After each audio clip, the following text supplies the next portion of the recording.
Hey guys, Erlyn here and welcome back to my channel. So I am just chilling at the edge of my bed at the moment because it's so hot and I've just got the aircon going, and I'm going to be doing this video as my first video in my life playlist.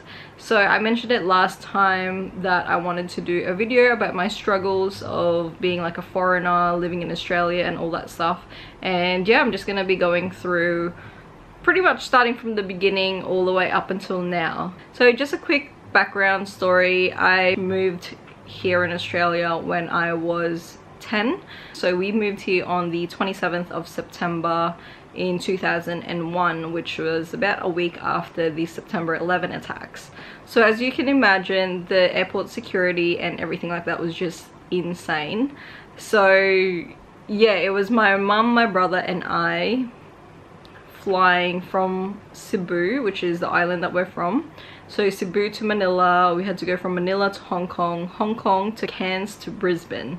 So it was just a long flight. I think it was because it was cheap or something like that. So we basically uprooted our lives to move here with my stepdad, who is Australian. So we left everything behind, all our friends, all our family. So when we moved to Australia, we didn't actually have anyone else but us. When we moved here, like I mentioned, it was September. My birthday's in October, so I turned 11 shortly after.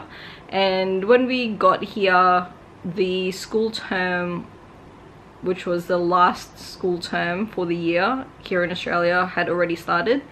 And my mom didn't see a point in sending us to school at that time because I suppose there wasn't really any point just to do, you know, the last term and then have a holiday again and then start a full school year. So she decided not to send us to school then, so we literally just stayed at home and watched DVDs. Well, at that time it was VHS. Yeah, we watched a lot of movies. We went to Blockbuster and Video Easy, all the rental places and stuff. And I swear to God, I have seen every single James Bond movie, every single like Indiana Jones movie, Star Wars movie, like all the movies that have the full series and everything like that I have seen, because that's literally all we did from September all the way until January, which is when the new school year started here in Australia. And because we didn't have anyone else and we didn't know anyone else, we were very cautious of who we spoke to and all that stuff.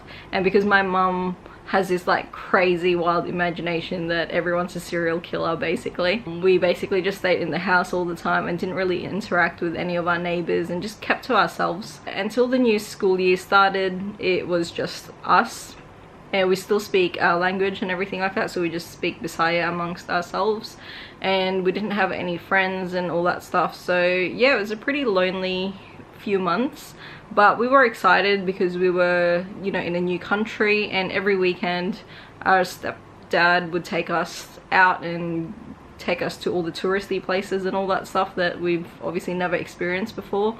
So that was pretty cool, but we did miss our friends and we did miss our family. And anyway, getting into school and everything like that, I was pretty much the only, I think there was one other girl who's half Filipino, but she was born in Australia and everything like that, so she already had the, like, grew up in the Australian lifestyle.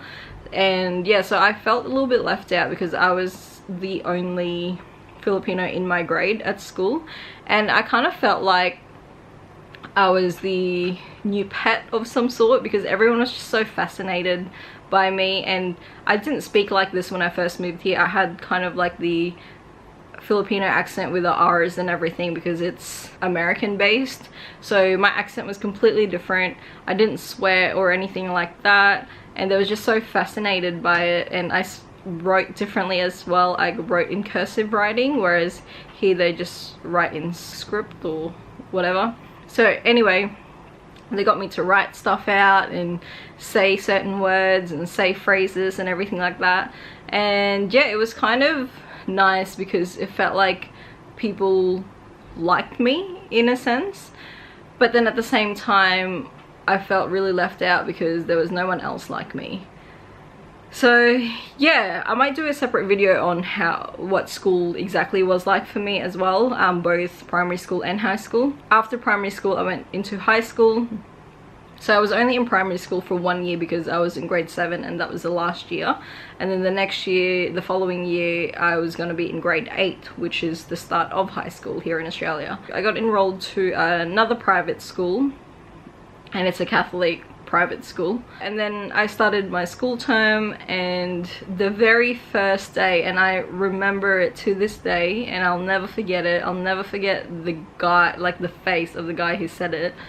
But I remember walking towards the tuck shop area, which is, I guess the other name for it is canteen.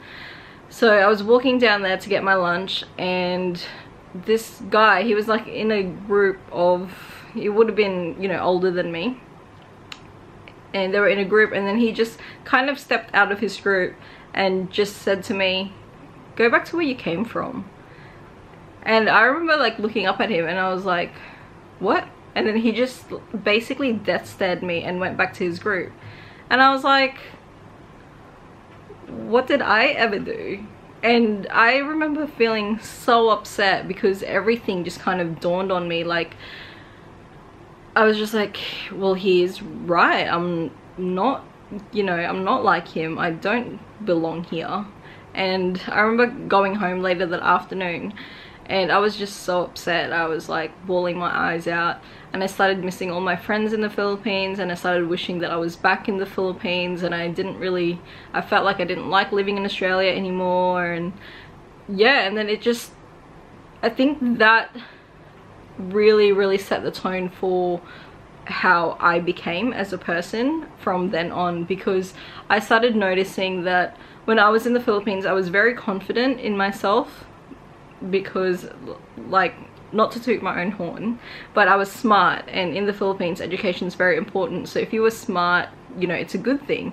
But here in Australia, it's very like sport based, and a lot of if you're too smart, you get called a nerd. And for someone like me at that age who just wanted to fit in, I didn't want to be a nerd. So I tried not to show my full potential, if that makes sense, because yeah, when that guy said to me to go back where you came from, it made me feel really left out, and I just wanted to be liked. So pretty much from then on, I got scared of voicing my opinion. In the Philippines, I was very opinionated, and my friends in the Philippines would definitely agree with that. But now I just keep to myself. I'm really scared of saying exactly what I think, because I'm scared of what people would think about me. And it basically became like that in high school. So from grade 8 to grade 10, I was doing okay with school still, because it was, you know, instilled in my brain to study and all that stuff. And then pretty much from grade 11 and grade 12, which was when it really counted, I gave up on the whole studying thing. And I was just like, I just wanted people to like me. I just wanted to feel like I belong somewhere and stuff. And don't get me wrong, a lot of the friends that I have now, I'm still friends with from high school, which is awesome. But they don't really know the struggles that I was facing within myself, because I would always, you know, wonder whether I should be doing this, and I always tried to fit in. So I never really became myself. I was never really truly myself, because I tried to blend in. I was like a chameleon trying to blend into different personalities, different people. Before, it was just, I couldn't actually be myself because I wanted to be something different. I wanted to be something that people liked.